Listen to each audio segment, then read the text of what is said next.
નમસ્કાર મિત્રો, અક્ષર અકાદમીના online platform પર હું પ્રોફેસર ડૉક્ટર બી.સી. રાઠોડ આપનું સ્વાગત કરું છું. અંગ્રેજી વ્યાકરણની કચાશ દૂર કરવા માટે અને સ્પર્ધાત્મક પરીક્ષામાં વિદ્યાર્થીઓનો સારો દેખાવ થાય એટલા માટે આપણે અંગ્રેજીના જે નિયમો છે, વ્યાકરણના જે નિયમો છે એની આપણે ચર્ચા કરીએ છીએ. એ ચર્ચા જોઈએ પહેલાં હજુ સુધી જો તમે અમારી આ ચેનલને સબસ્ક્રાઈબ ન કરી હોય તો ચેનલને સબસ્ક્રાઈબ કરવા વિનંતી છે અને અમારા આ વિડીયોને વધુને વધુ લોકો સુધી શેર કરવા વિનંતી છે. જોઈએ વિગતો. હા મિત્રો, આ જે મુદ્દો છે એ પ્રેપોઝિશનને લગતો મુદ્દો છે અને પ્રેપોઝિશનમાં ઓફ આવે કે ફ્રોમ આવે તેના અંગેનો મુદ્દો છે અને પરીક્ષા માટે આને આઈએમપી કહેવું હોય તો કહી શકાય. ઘણીવાર આમાંથી પૂછાય છે. વસ્તુ શામાંથી બનેલી છે તે માટે ફ્રોમ કે ઓફનો ઉપયોગ થાય છે. આ મુદ્દો ધ્યાનમાં રાખો. વસ્તુ શામાંથી બનેલી છે એ માટે કાં તો ફ્રોમ વપરાય કાં તો ઓફ વપરાય, પણ બંને વચ્ચે તફાવત છે. બંને એકબીજાની જગ્યાએ વપરાતા નથી. વસ્તુમાં ઘટકો દેખાઈ આવે તેવા હોય તો એ ઓફ આવે, સહેલી ભાષામાં લખ્યું છે, અને દેખાઈ ન આવે તેવા ઘટકો હોય તો ફ્રોમ આવે. જોઈએ, a table is made from wood, તો આ ખોટું. ટેબલ લાકડાનું બનેલું છે અને લાકડું પછી દેખાય છે તો એ ફ્રોમના બદલે શું આવશે? ઓફ આવશે. A table is made of wood. Ghee is made of milk. ઘી એ દૂધમાંથી બનાવવામાં આવે છે, પણ દૂધમાં ઘી દેખાતું નથી એટલે અહીંયા ઓફ નહીં પણ શું આવશે?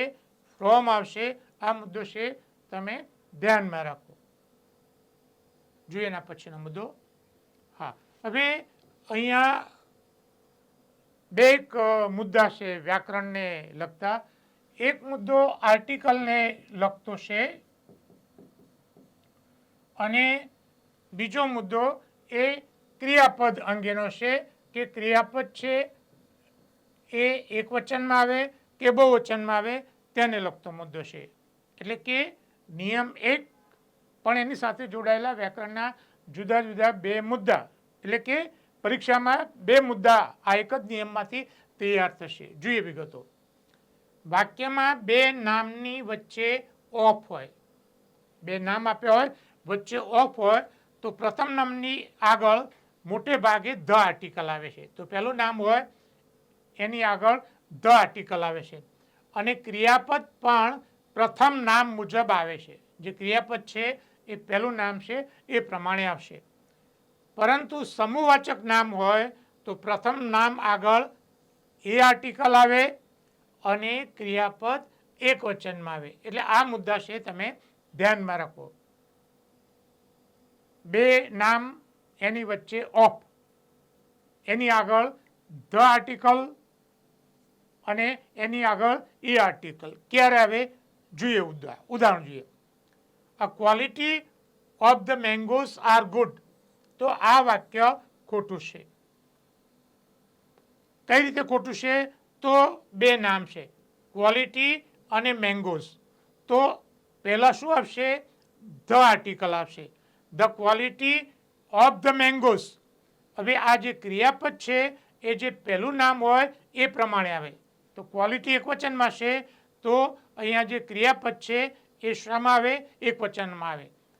The quality of the mangoes is good. સમજાઈ ગયું? Students of my college is hard working. તો આ ખોટું છે. કેમ ખોટું છે? બે નામ છે, સ્ટુડન્ટ્સ અને માય કોલેજ. તો પહેલાં શું આવશે? ધ આવશે. The students of my college are hard working. અહીંયા કેમ આર આપ્યું છે? કે પહેલું નામ બહુવચનમાં છે માટે. The team of players are ready. તો અહીંયા પાછું ખોટું પડ્યું. કેમ? કારણ કે આ કલેક્ટિવ નાઉન છે, સમૂહવાચક.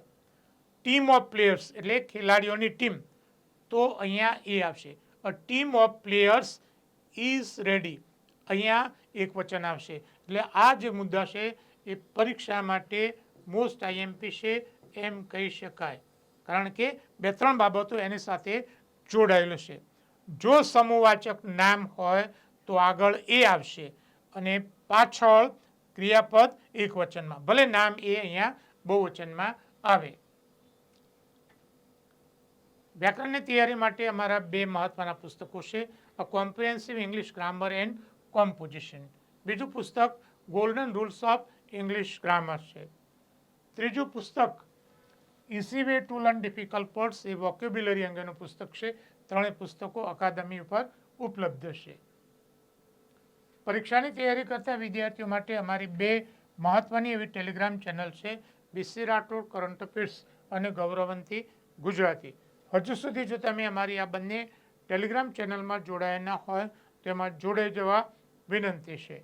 વધુમાં અમે અમારું મેટર ઇન્સ્ટાગ્રામ અને ટ્વિટર ઉપર શેર કરીએ છીએ, તો અમારા બંને પ્લેટફોર્મને ફોલો કરવા વિનંતી છે.